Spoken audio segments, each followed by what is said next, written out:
Okay, we are live. Third day in a row. Hopefully, unlike yesterday, my screen is working from the get-go. Otherwise, there's a real issue with my first 60 seconds of doing any one of these lives where Arron is just sat there on his own. You can hear my voice, which is very unnerving. Anyway, how are you today? I'm good. I've done my weekly shop this morning. Been to Waitrose. Nice. Queue was I went there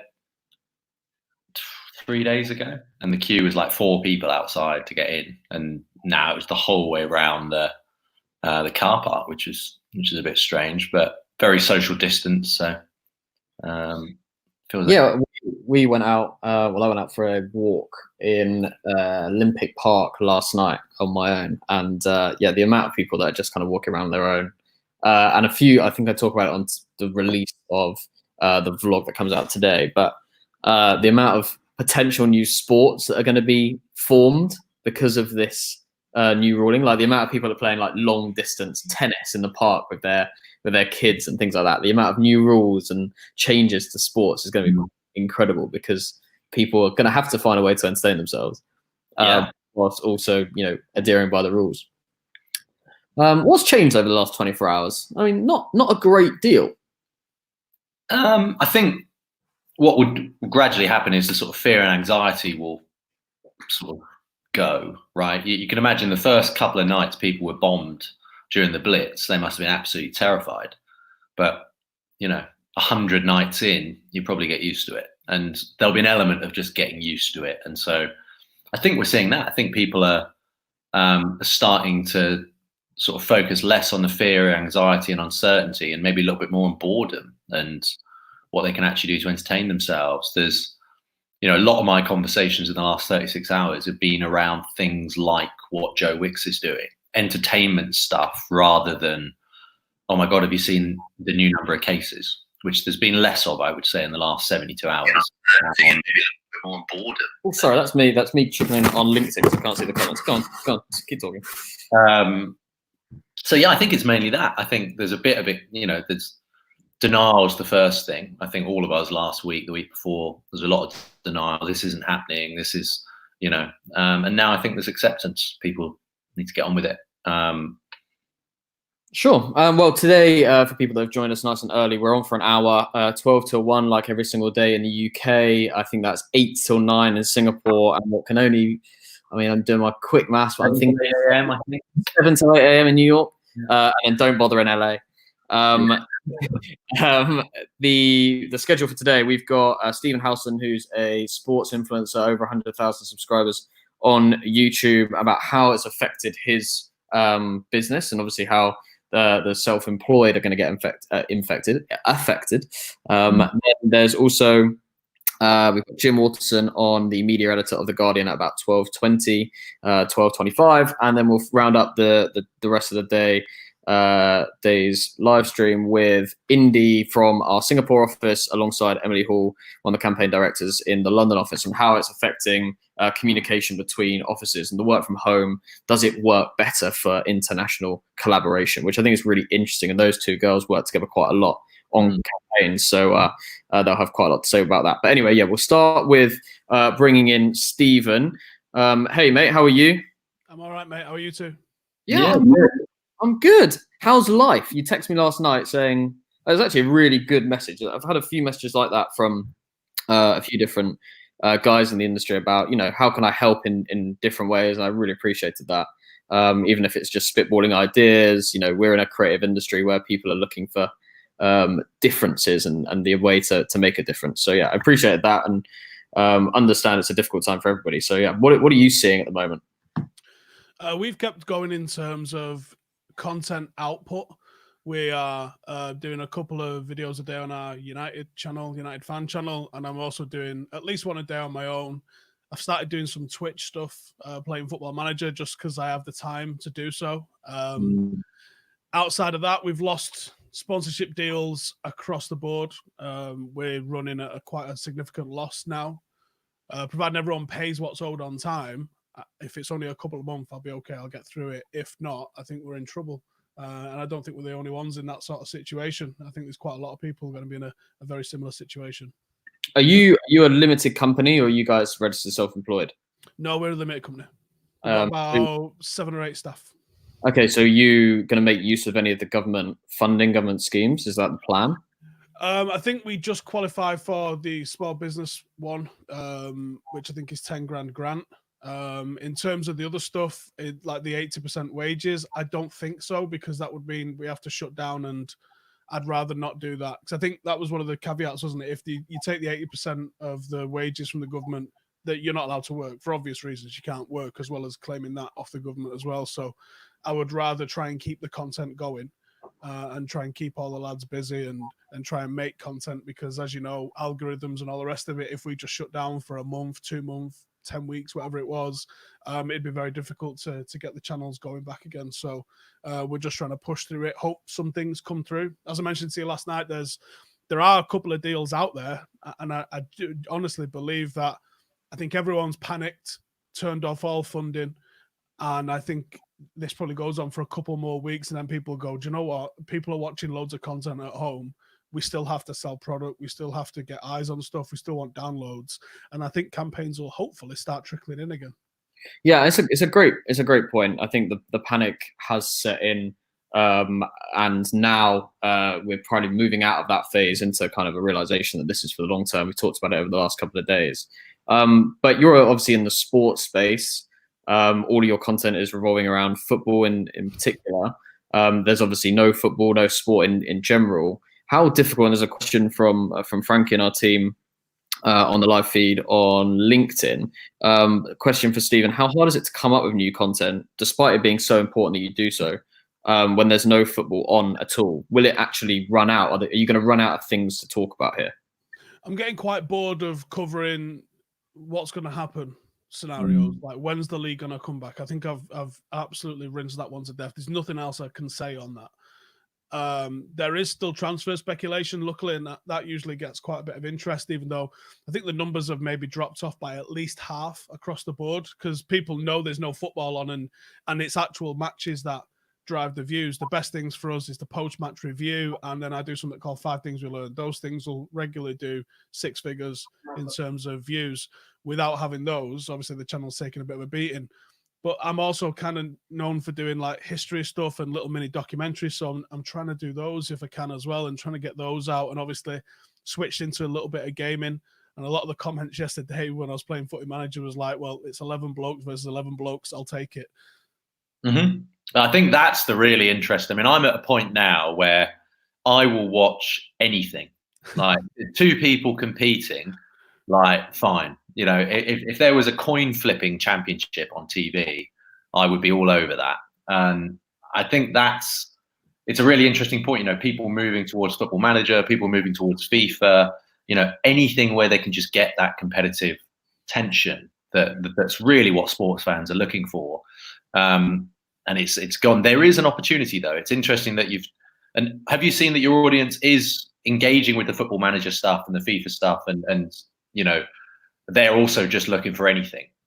Some are certainly not in the sort of numbers that you would expect from real football, but people are there, and those that are doing it are really into it. On Saturday, I'm going to try and do a pub quiz. I'm going to get a load of beers in, and I'm going to ring up some of the lads from the office, and I'm going to try and do a pub quiz over YouTube. Take the pub to the people almost, and try and replicate that. It seems to be a couple of people doing similar sort of things. But on the sport, did you see the NASCAR official channel streamed a virtual race and it got 1 million views? So wow. It's every sport is doing something that they can virtual. A question from James Brooks in the comments. I wonder if you can get footballers on the channel whilst they themselves have downtime. Is that something that you've looked at? I saw Cesc Fabregas did a podcast with Arsblog yesterday, which was very, very popular amongst Arsenal fans. But, is there an opportunity here for channels like yourself, especially a club-specific channel, to utilize talent whilst talent themselves have a huge amount of time on their hands? Yes and no. Yes, it is an opportunity. I've hit up everyone I've got a bit of a contact with that I think might be interesting podcast-wise from the world of sport. I've had a few people come back, and there's some interesting podcasts getting lined up. So there's certainly that. I've geared more towards authors, someone that's a specialist in a subject, so we can talk over that subject rather than what's the current events are, because the current events are nothing, obviously. I reached out to a couple of the players that I know personally, and I said, like, do you fancy coming on, seeing as though you're doing nothing? And they said, we can't. Like, we had a memo from, I mean, this might just be United, but they said no partner work is allowed for any of the players at the moment. So even, the Nike and Adidas athletes can't do anything. And I think all they're allowed to do is, these, top bin challenges or showing them working out at home. I think that's all the club's allowing them to do. I think United are probably missing a massive opportunity to engage with some fans here, but yeah, that will been a little bit behind, I think, Manchester United in this sense. I think that will have to change as everybody comes away from the anxiety and towards sort of normality. People will realise they've got to get on with stuff, and there is such an opportunity. You've got assets sat there. If everything starts again in 2 months, you may never get this opportunity again to actually sit down with these guys and go into detail with them, for example. So I'm sure the clubs will start to realise the benefit of that as they can start to see the light at the end of the tunnel. But it's hard. How surprised, how quickly did it come up? Were you sort of denying it? Oh shit, everything's been cancelled, or what was sort of your sort of period of acceptance here? I think I was wary of it anyway, because I've got a young family and I've got elderly relatives. So the initial news I was seeing coming out, I was like, especially once you saw what happened in Italy, you're like, okay, this isn't to be messed with. The first, I think we had the Manchester derby when it was a thing, and we was aware of it. And I remember thinking, this steward that's just patted me down, he's probably patted down 1,500 people. Surely that's not the most sensible thing to do if we're talking about trying not to, because I think at the time it was like, don't hug people, don't handshakes, or something along those lines. It was really pathetic, whatever the advice was at the time. Then it was like, oh, we'll just let everyone get infected and it'll be fine. And then you start to see it's a little bit more serious than that. And it was probably when they started putting some of the matches behind closed doors, and then they started with like that LASK game that United had. It was behind closed doors, but it was a European away, so it didn't really feel like it affected us. It was weird, but it didn't feel like it was upon us. But then I think it was the next day that the Premier League suspended fixtures, and you're like, hang on, this has never happened in my lifetime. There's been things happen. This is probably a little bit more serious than we're all taking it here. And that we made the decision as a company before the government. We made it last Friday to take all our equipment home and begin working from home, because I could see either a lockdown or a curfew or some sort of combination of both coming. And then obviously it's gotten really serious over the last 3 or 4 days. In terms of, this is the perfect time for people to be creating content if they can create great content, right? There's people at home ready to watch it, ready to consume in so many different ways on so many different platforms. Like you say, you're experimenting with Twitch and other platforms, as well as obviously where your main audience is on YouTube. What would be your advice to someone who is looking to create content right now with the limited assets that they have available to them? I suppose it's all about creativity, right? Yeah, I think creativity is the word. If you've got a smartphone, you've got the ability to create content. You've just got to find something that you're passionate and knowledgeable about, and then you can create it. Everybody likes to watch people who are fired up to do whatever they're doing, and I think that inspires and fires other people up when they see someone who's passionate and fired up about something. I think you're right. I think there's going to be a lot of content gets watched. I reckon people are going to complete Netflix by weekend, I reckon. So after that, YouTube will get completed. So there's always going to be people demanding new content. And I think one of the gift and the curse of the internet is it's a niche environment. That's why forums have existed about trainers and which operating system your computer's on for years and years. And I think people niche down. So if you're in a particular niche and go, there's no audience for people who like gluten-free pasta made from with duck feathers, there probably is. There's probably something that you can do that you're passionate about, that you'd be surprised at what other people are passionate about. I'm in an industry which is enormous. Obviously, football and Manchester United in particular, there's a lot of eyes. You know, anybody who makes content in this realm are going to get some level of views. Some things are going to be harder, but I imagine if you work at it and you're genuinely good at what you do and you believe in what you do, you can create an audience, I would imagine, about anything. Yeah, I agree. There's definitely a niche audience out there for everything. Okay, last question, Stephen. Just it'd be remiss of me not to ask this. Looks like the Premier League's not gonna happen, or is gonna happen. As a Man United fan, what are your thoughts on that? Obviously, with Liverpool being in the situation that they're in. I think it's one of them times where you go, this has got to be bigger than football. And you go, if you continue the league just as soon as it's safe to do so, that's one thing. But I think you risk messing up a couple of seasons. The FA's own regulations have the 30th of June as a cut-off point for all competitions to be complete. And I think one of the several reasons for that are the transfer window starts the next day. You can't have a transfer window running concurrently with competition twice in a season, I don't think, because then you're going to have players moving around too much. And that's a European-wide transfer window. The Premier League shouldn't be taking the lead on this. The Premier League should be taking lead from UEFA and FIFA, I think. They almost need to come down as a directive and say, all domestic European competitions, the ones that enter our competitions that you have to qualify for, you need to be complete by the 30th of June. And if it's not feasible to do that, and as every day passes by, I think it becomes less feasible to do that, then I think you have to make a decision, which is, okay, this season gets scrapped. Pre-season hopefully starts on the 1st of July. The season starts on the 10th of August or whatever it is next season. It's unfortunate for Liverpool, but I've seen other sports have just gone, okay, Formula One's cancelled, Tour de France, all that sort of stuff. They just go, right, it didn't happen. And I think that football has got a weird desire to see Liverpool awarded this title, which, admittedly they do deserve, but I think you have to look at the complications you will create if you try to continue this season beyond the 30th of June. Stephen, it's been a pleasure having you on. I really appreciate you jumping on, with relatively late notice. But I also appreciate the message you sent me last night. I wish you the best of luck. We should definitely stay in touch over the next coming weeks. And yeah, have a great rest of the week and a fantastic weekend. Without Cheers. Take it easy. Stay safe. See you later. Thank you, mate, and you. All right, good to talk to an influencer. I'm trying to get some more influencers in over the next couple of these. There's a quick question on LinkedIn. I think it's worth answering for people. So it's from Monique Drummond. Our accountants A4G are suggesting SMEs, small agencies, those beginning to fear their future viability, should look at going into hibernation. What do you think of this as an agency strategy?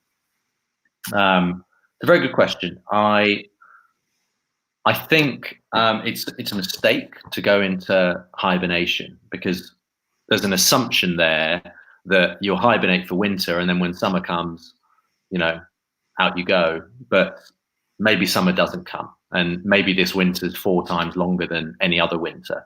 So I think the hibernation method is very risky. I think if you're a physical premises, you haven't got a choice. You've got to hibernate, right? If you're a pub or a restaurant, you can't open. You're a shop, can't open. You're going to have to go into hibernation.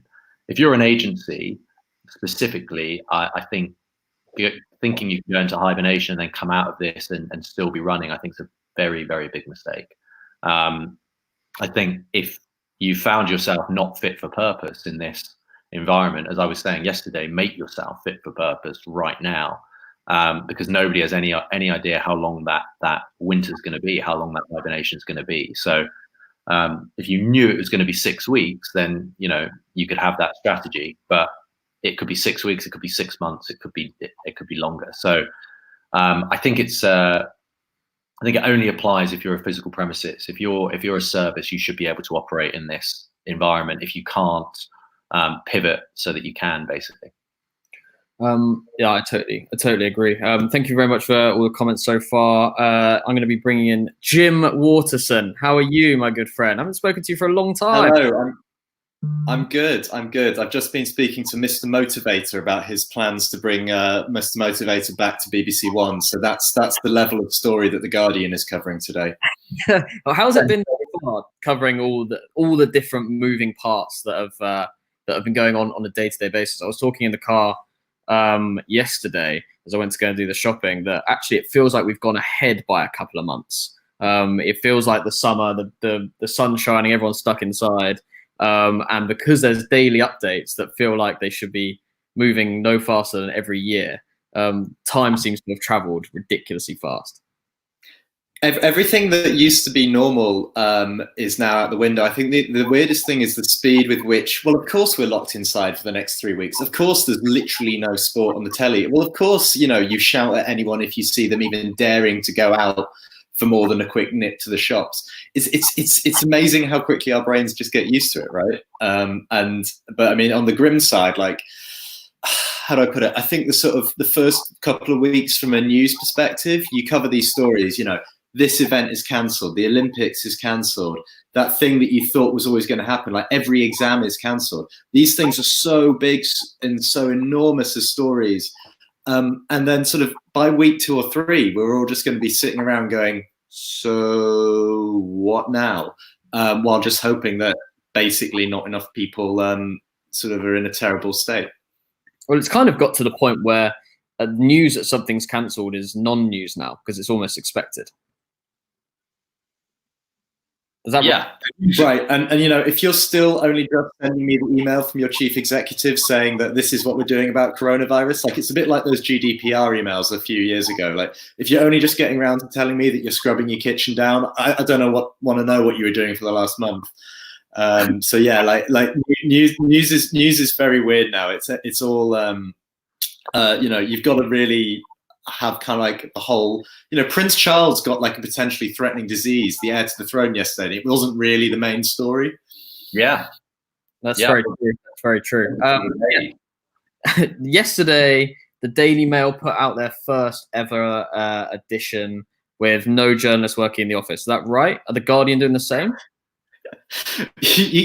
You can make all sorts of crude comments about the Daily Mail putting out an edition without any journalists in the office. But yeah, no, I mean, we're pretty much doing it all remotely. The Guardian has a skeleton staff of a few people, particularly doing, because we're still getting the print paper out, still keeping things going in that respect. So we need a few people in our King's Cross HQ, but basically we're all sat on our sofas, as you can see. And I am also enjoying the other thing with news at the moment is you're getting to see everyone's house.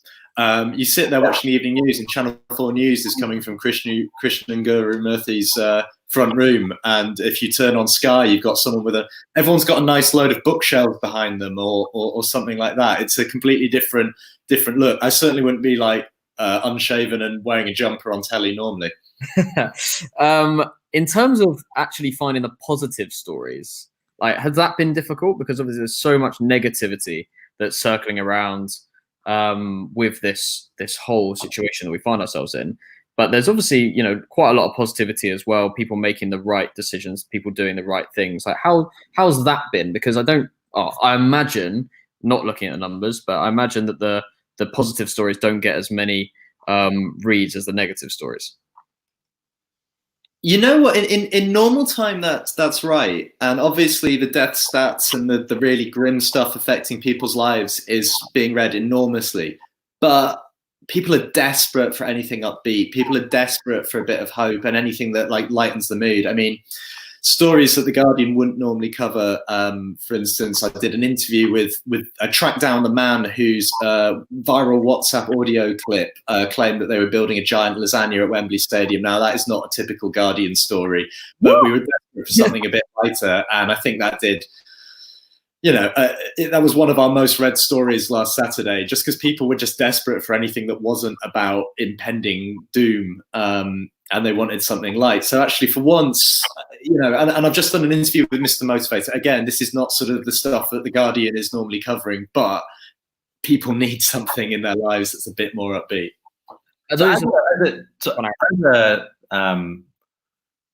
You know, it seems to me like over the last couple of weeks, politics has sort of fallen out of the news in a sense that you 3 months ago, if anyone ever referred to Boris Johnson, they'd refer to him as a conservative or a conservative PM or this, that. You're just not hearing that anymore. How has that changed? Have a lot of things seem to have fallen away from an importance point of view, and this is really now, you know, the number one thing, and it's almost you can't really talk about any of the other stuff. How are you actually finding that? You know, is there an element of trying to hold them accountable from a because obviously you're still trying to hold them accountable from a government point of view, but maybe less from a political party point of view? Yeah, I think impending death tends to focus the mind, doesn't it? I mean, you know, do you remember when we used to care about that thing called Brexit, and we spent sort of the news was about a year on whether or not a customs union or a certain sort of trade union was a slightly better option at the end of it all. That felt like the biggest thing in the world, and suddenly now, when you sort of look back to the end of January, when people were feeling really sad or really happy that we were leaving the EU on the 31st. Or we were arguing about whether Big Ben was going to bong to see us out. God, it just seems irrelevant, doesn't it? And you know, this is probably the biggest story, hopefully the biggest story that journalists will cover in their lifetimes, because there's nothing like it. The whole world grinding to a halt, and then the after effects are going to be felt for ages. I mean, I'm just trying to think of all the little examples in terms of scrutiny of politicians that would have previously been massive. We basically passed a law without any votes last week, giving the government power to turn us into a police state, and no one really disputed it. We nationalised effectively most of the railways last week, and it was barely a story. We have been ripping up, you know, schools have been shut, exams have been cancelled. We don't know. We've basically, the government, a Tory government, is paying 80% of workers' wages when they're unemployed. And again, that's just like, well, that's normal. Well, of course they do that. 2 weeks ago, these things would have been crazy. And there is also the awkwardness.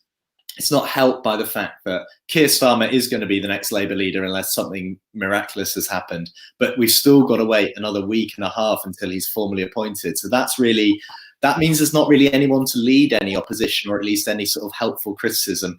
And also the public like strong leaders at the time of crisis. That Boris Johnson's popularity is shooting up, so is Donald Trump's in some respects, though I don't know if that'll last. Is the popularity increasing because of this? Yeah, I mean, shock horror, sort of an authority figure when you're feeling scared and someone's spending a lot of money is a very popular thing. People like politicians who dole out cash and look after them. So, you know, that'll change. You know, all of our lives to a certain extent will be defined by the last couple of weeks, and it certainly means that, you know, that there'll be public inquiries that run for years after this into whether the government acted early enough. And Boris Johnson's entire time as Prime Minister is not going to be defined by Brexit, which we thought it was. It's going to be defined by whether or not he can rescue the economy and whether he acted early enough to save enough people's lives. There's a good question here from John in the comments. Has the value of the NHS, or do you think the value of the NHS has changed in the wider public consciousness, especially in the last 7 days, I suppose, more than anything else? Do you think that there's been a huge shift of, like, maybe gratitude as to what we have, or understanding what we have in this country? Well, I mean, if you haven't looked at what's happening in the States, where they don't really have a healthcare system, they just have a series of hospitals patched together with some insurance policies, and there's no coordination, and there's no GP sort of system that will refer you upwards. To see, like, the NHS is far from perfect, and this isn't necessarily playing to its strengths, but when you see the unit kind of come together and, right, from every level from the top to the bottom, working as best they can as one unit, it's incredible. And just, you know, we're sort of since we are sort of on a marketing agency kind of angle to all this, look at the messaging that they're using in the public information adverts. Look at what they're using on the all the messaging, all the stands, all the Prime Minister is speaking in front of. I can't quite remember it yet, but it's a 3-line phrase. What is it? Sort of stay indoors, protect the NHS. Basically, protect the NHS. Indoors, flatten the curve. What is it? Go on. Stay indoors, flatten the curve, protect the NHS. Yeah, that's what. Well, that's not what they've got on their stand. They've got stay home, stay safe, save the NHS. Okay.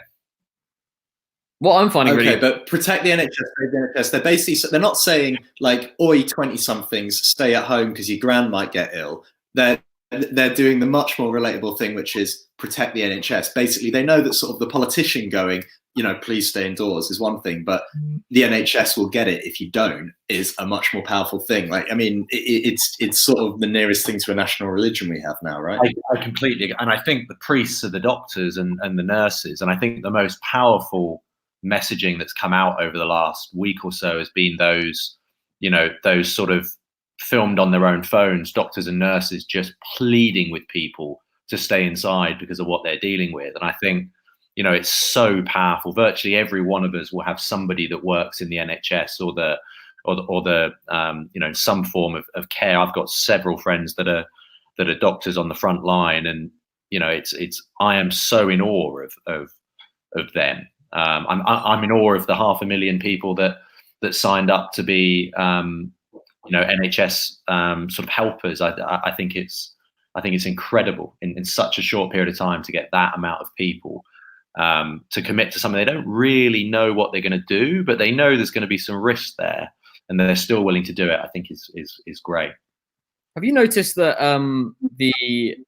talking about the stands and the messaging that they're using, especially in the press conferences, that except from the Save the NHS, although even yesterday, the 3 colours they're using to signal that are red, yellow, and blue, and still using the party as if like it's the parties coming together on the 3 things. You notice? Yeah, isn't that also like the Venezuelan flag though? I mean, like, I think you can stare at that a bit too much and read a bit too much into it. But I mean, they were really slow on the messaging on a lot of this, and they were quite slow.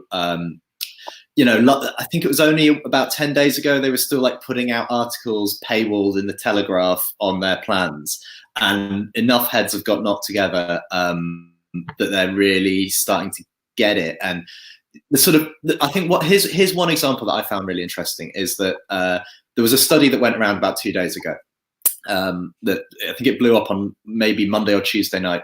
And it was a study from the University of Oxford saying that what if maybe half the UK population has already had it and this is all a bit of an overreaction. And it didn't really get a lot of mainstream media coverage, but it was pinging all over WhatsApp. And at the press conference yesterday, Boris Johnson comes out, and before they take the questions from journalists, aware that this is pinging all over the shop, they turn to the chief scientific advisor and go, what's this about this study? And the guy said, well, I wouldn't believe that because we're not really sure about it yet. And I found that really interesting that they were attuned enough to know that you need to knock these things on the head really fast. You can't just wait until it's leading the BBC and until maybe national newspapers are writing about it. If something's pinging around on WhatsApp now, you got to get in there and start fighting with it. And it was interesting to go right to the top with the PM acting. That's a good point. And I think it's actually something I'm really interested in is how are the journalists, one, selected that are asking the questions, and 2, are the questions coming from the editor of the newspaper or are they coming from the journalists themselves? So there's a sort of ad hoc arrangement. There's a terrible thing called the lobby, which I was a member of when I was political editor at BuzzFeed for many years, which is the people who have a special pass to cover Parliament.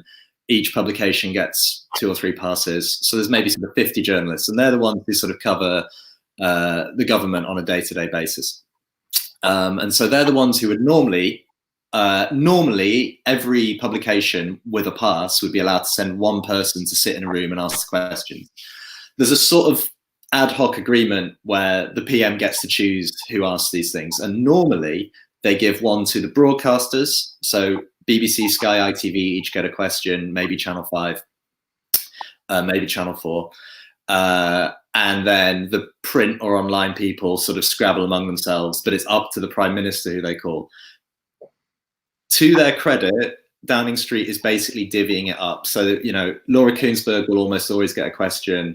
Sky will probably almost always get a question, but you know, they're calling on outlets that aren't friendly to the Conservative Party. They're calling on the Mirror, they're calling on the Guardian. They aren't locking anyone out. They know how bad it would look to pick a fight with the press right now when they need the press to get the message across. And they have swung right back behind All the talk of a war with the media is gone. All the talk of, we need to cut people out. We're going to communicate directly through Twitter. We don't need you guys anymore. That's out the window. I mean, there was 30 million people watching the Prime Minister's broadcast on live linear telly the other night. Yeah, incredible. I mean, absolutely incredible.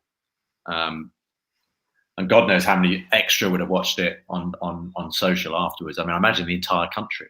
So it really is a sort of strange time. It must be in journalism. How are you going to deal with the fact of, the very nature of journalism is that you guys all need to be out there amongst people, seeing what's going on.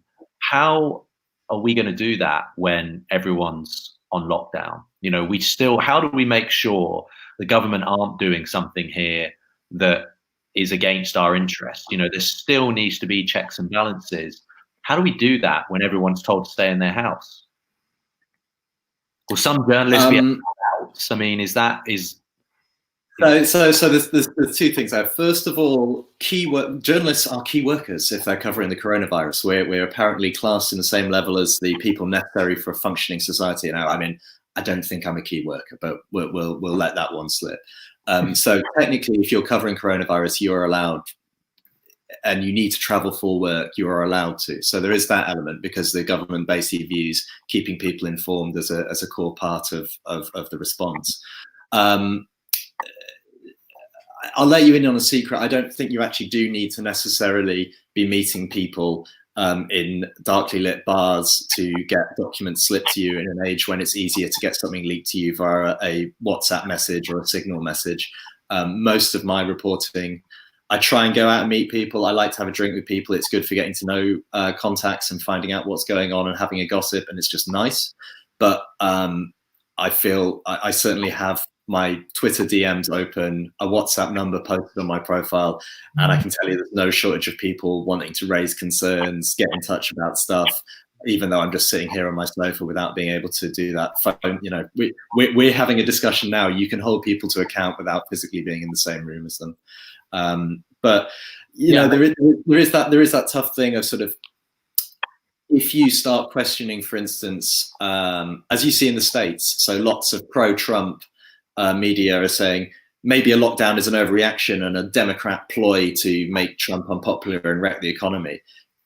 If you start amplifying that, are you doing the traditional journalism thing of questioning and challenging governments and not trusting what they say, or are you actually basically creating a public health risk and causing deaths? So you've got to really be careful when if you're going to start publishing a study saying this is all overblown and we should all just be out in the park, how will you feel when it turns out that a year down the line your reporting was responsible for people going out and then catching coronavirus? No, it's a really good point. And it's so, I suppose we just have to take that leap of faith and just back I think what gives me comfort as well is that we are listening to doctors and scientists rather than just politicians. I feel like the medical advisors up there, if they thought something was wrong, they would say it. You know what I mean? Because it's all going to come down on them eventually anyway. So I don't feel like they'd just be going along with it. And weirdly, in the US, you feel a little bit more like maybe, these guys are sort of being held hostage by Trump, so they might not say it. But I certainly don't feel that in the UK. I feel like they would, any of them that have stood up there would are telling us the truth. How are you?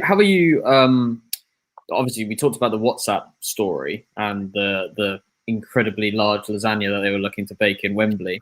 How are you protecting yourselves as journalists, as The Guardian, from fake news? I don't think we necessarily need protecting. I mean, mainly we view our job as a sort of quite traditional gatekeeper of this stuff, that we're the ones who are taking the thing flying around on WhatsApp and putting the calls in and fact checking and doing everything we can to get to the truth.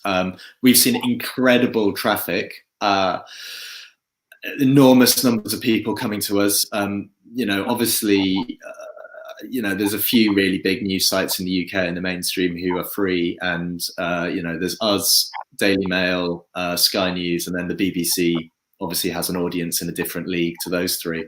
But between those four, they have all seen massive traffic spikes, and we sort of put an emphasis on. I mean, it's incredibly heartwarming that basically people trust what the Guardian writes, and they trust it in a way that they don't trust many other newspaper websites. So,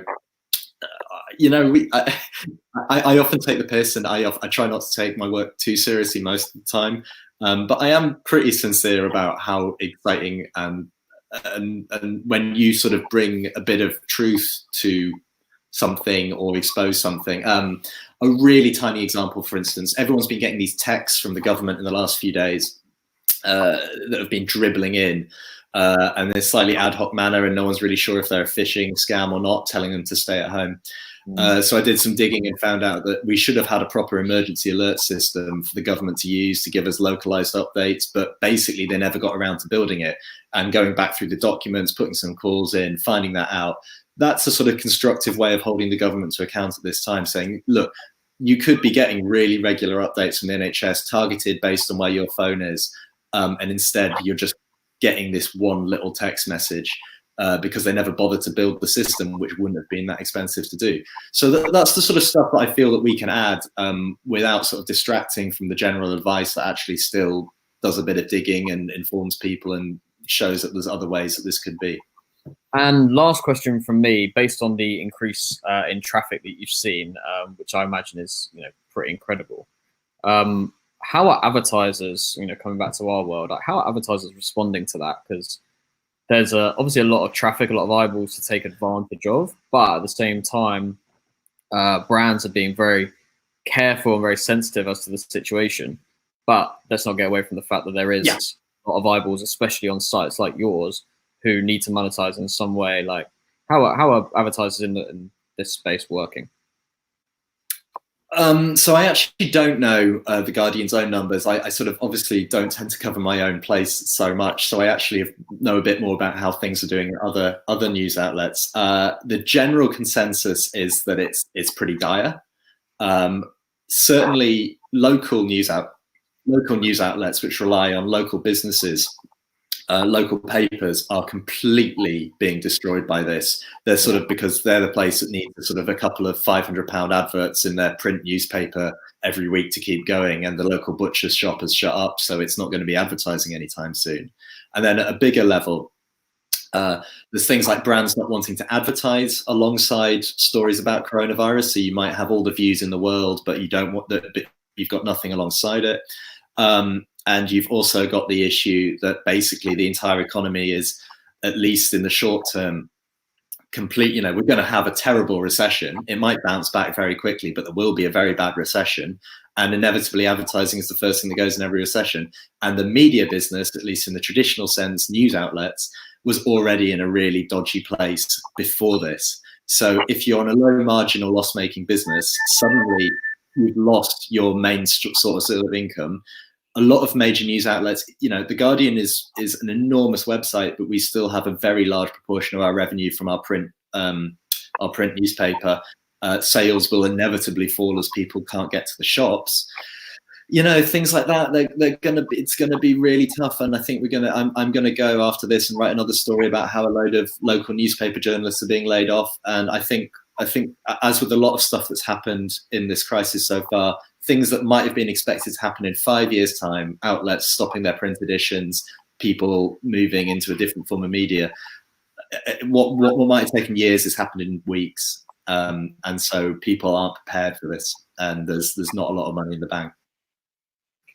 Jim, it has been a pleasure having you on talking about the media. I appreciate it very much. I'll let you get back to writing about this whole mad situation that we find ourselves in. Really appreciate the 20 minutes you spent. Thanks for having me on. Thanks, Jim. Thank you very much. Appreciate it.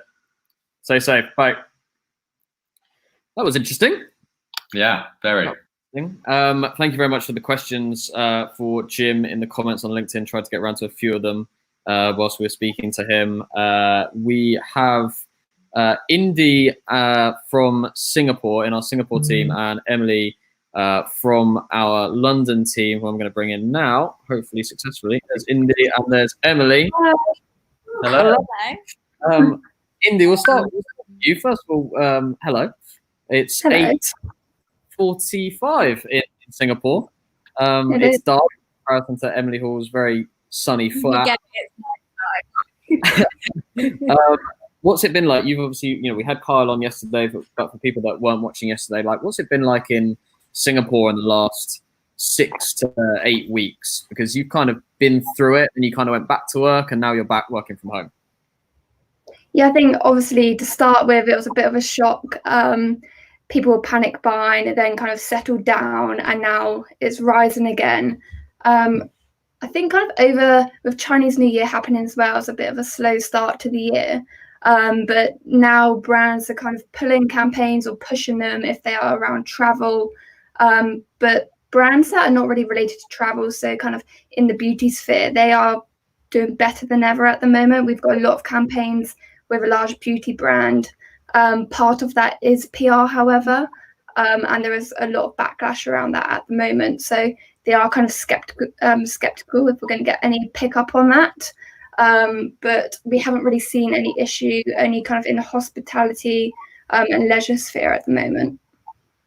And you obviously work with the UK team a lot, working on campaigns that are either global or, taking training from the central hub in London. Like, what's it been like communicating with the London team? I'll start with you, Indy, and then we'll talk to Em. It's been okay. I think we've been very busy here in the mornings. We've still got a lot of campaigns running, so we've been busy on that, and then towards the end of the day gives us more time to then work with the UK and message them for anything we need and set up calls and video calls with them. So it's actually worked quite well. It does mean our days do drag on a bit longer than normal, just to tie in with things that the UK need to kind of assist on as well. But altogether, I think without WhatsApp, it would have been an issue. But with WhatsApp in place, it's made very easy communication across the world.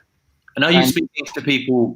Would you say you're speaking to people more today than you were 3 weeks ago, or less? Probably. Like, I speak to Emily a lot more now than I have done in the past few weeks. I think we've got some kind of different briefs now because of the virus, which we do need the assistance from the strategy team in the UK on. And we also have campaigns running in different APAC countries that the UK team are also working on out the HQ. So there's a lot more communication happening at the moment. I think that's purely down to the campaigns running rather than the virus itself. And there's no one working out of our HQ. But yeah, I know they're working from home. Yeah. Emily, what about you? You're obviously speaking to Indy more. You're speaking to the rest of the Singapore team and the US team more, and just in general, your team. I'm certainly finding that I'm speaking to people more. Yeah, to be honest, I think I'm finding that across the board. Like, even friends and families, like, you just making more of an effort to talk to people now that we're not around everyone all the time. But I speak to Indy a lot, and obviously my 8 a.m. is something like her 4 p.m. So I was trying. Now we can talk all morning, and there's no cut off for me being like, oh, I need to go get on the tube. So it's been super useful for us. But aside from that, it's not made much difference. I was actually just thinking, and I think all of my clients are global anyway. They're across Germany, West Coast of America, in Asia. So doing the video calls thing is something that I've always been doing. So yeah, it's just getting used to it. The only people I really speak to in the UK are the team. And yeah, everyone's like contactable at all times, as we always were, because we use WhatsApp so much. So I think the process has been super smooth. And does it feel fairly universal, no matter whether you're talking to somebody in Spain or Germany or Singapore or Canada or the US or the UK or wherever it may be, Brazil? Does it seem to be that everybody's in the same boat, or there's some markets where you think hasn't quite got there yet, or they're not seeing it as seriously maybe? No, I think everyone's very much in the same boat. I think with this, with the virus, like, people are more understanding of each other, like the circumstances we're all working under. So I think it's actually been really good for like building relationships with different clients and different people. The team we were just speaking to in Germany just now, obviously they're all in lockdown. So they're really excited to get the ideas that we've just presented to them off the ground. It's a product that you don't need to use your house to use. So it's been absolutely great to be able to just put the strategy together really quickly with the team in a few days, and we can get something like that live really quick. So I think all the markets definitely on the same wavelength. Indy, have you got a preferred video hangouting software? Like, there's so many that have popped up because of this, and I think Zoom has seen like awareness go through the roof of 40 plus age group. I mean, my gran is now on Zoom, where I never ever have said that she was downloading. On House Party now. House Party, right? Yes, there's so many new ones, right? As, you know, alongside the existing, you know, what used to be Skype had the full monopoly of it, to the point like Dyson, where people would just say it's Skyping. Now they don't. So what is your preferred mechanism? I think the majority of people still use Google Hangouts here. We have seen, as you said, the older clients, I would say 40 plus, using Zoom and Skype, which is it just doesn't work as well. I don't think it's so much easier using Google Hangouts. But I think the majority of people, if we say, oh, we prefer to use Hangouts, they would then move to that method, which makes it easier. I mean, like, have you seen anything on Microsoft Teams yet? That's another one that seems to have popped up in the last 12 months. No, I'm very Google Hangout. Like, Zoom really annoys me. I can never get Skype to work, so I'm always for Google Hangouts. Yeah, to be honest, I'll move the calls to House Party soon, because the connection on that seems to be better than anything. Really? That's what it's going to come down to. That's what it's like it's not FaceTime. about bells and whistles. Yeah. It'll be about the signal. Yeah, no sharing screen on that, but yeah, it's very good. And you can play games alongside your clients, which is fantastic. Great for client bonding. That's definitely something that I was thinking about. Like, if we do move to like a more virtual way of working, then you do have a challenge of building relationships with both your colleagues and your clients. You're not around them physically, so I think we'll need to think way outside the box and how we do that now. And how do you onboard people? How do you train them? How do those things are obviously going to be slightly more challenging. It's still possible, but yeah, I agree. I think the culture side is going to be the hardest part of the sort of non-working from home side. I think people can do their jobs, but I don't think it'll be as much fun. And if it isn't fun, it's you don't get much out of it. So, Arron, did you know? 2 minutes before we went live, Frankie Hobbs from the other side of the room shouted at me and said, "Did you know that Epic Games, the maker of Fortnite, own House Party now? They bought it about 9 months ago." Cool, that's a good buy. That was a great buy. Wow. So House Party used to be an app where it was just a multi-person FaceTime before FaceTime allowed you to do that, before that iOS was released. So Epic Games obviously saw that opportunity and then added gaming to it, added the interactivity to it, and has made it a complete differentiator. But I thought that was fascinating that Epic Games have kind of come from absolutely nowhere, made one rockstar game in Fortnite, and now making a huge play into user interaction for an app like House Party. So how long are the government in Singapore saying this is going to last for you guys? We've obviously got strict instructions. We're in week 1 of a 3-week semi-lockdown. What is the government advice in Singapore? We talked to Carl yesterday. It seems like you can still walk around. Yeah, so last night they sent out a broadcast with further restrictions. So they're now shut in. So my gym's shut today, can't go there. They're shutting other stuff as well.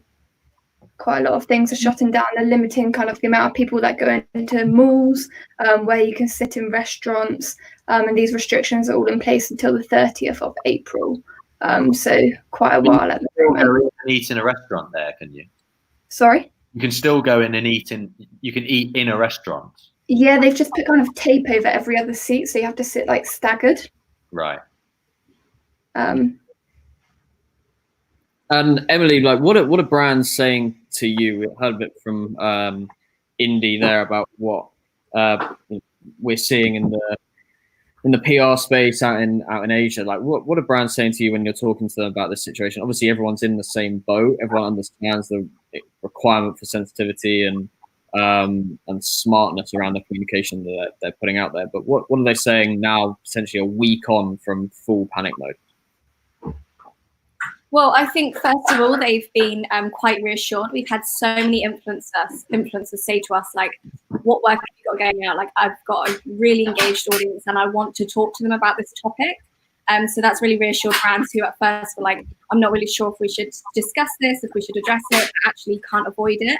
So us saying to them, influencers feel comfortable and are ready to talk about it, has been a great step for them in continuing not their usual marketing. Like, everything needs to be changed in terms of the messaging we're using or visuals or products that we're discussing. But we're definitely still able to move forward after a few days of uncertainty.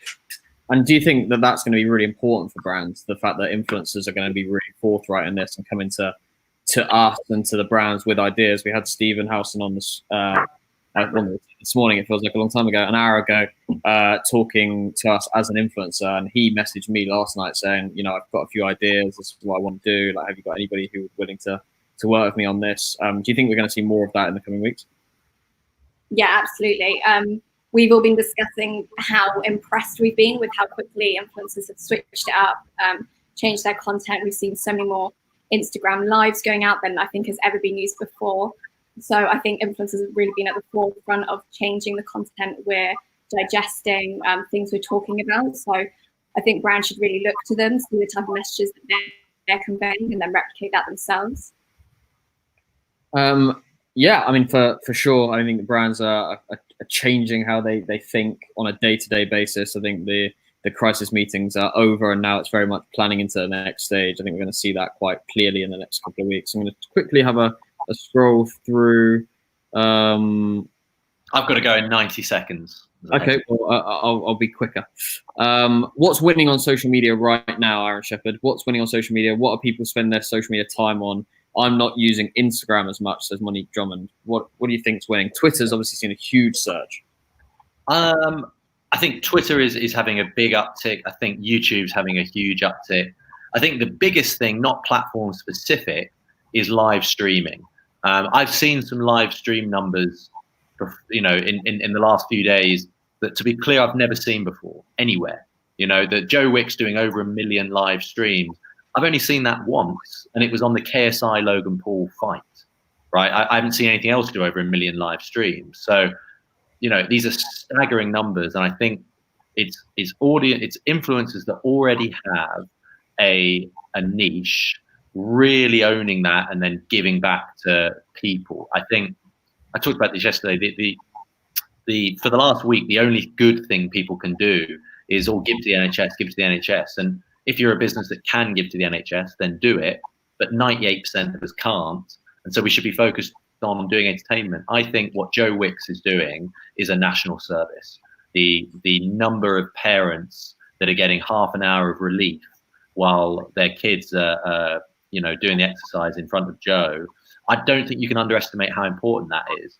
I know Jamie Oliver's doing similar things on TV with like cook-alongs. I think you'll see every influencer that's a chef do their own cook-alongs, lunch and dinner, and you'll see musicians doing live gigs and all these sorts of things. I think that's where it's going. Live content, I think, is key. And on that note, I do have to go. So thank you very much for watching, everybody. People can dive off as and when they need to. Appreciate you coming on, Indy and Em.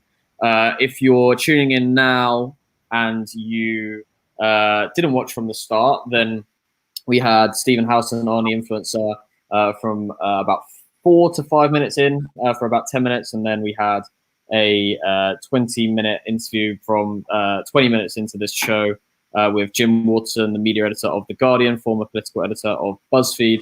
And then we've just finished off with Emily in our London office and Indy in our Singapore office, talking about communication, how the differences are coming to light over in the different regions. Thank you very much for watching. We'll be here every day, 12 till 1 in the UK, 7 till 8 if you're in New York, and 8 till 9 if you're in Singapore.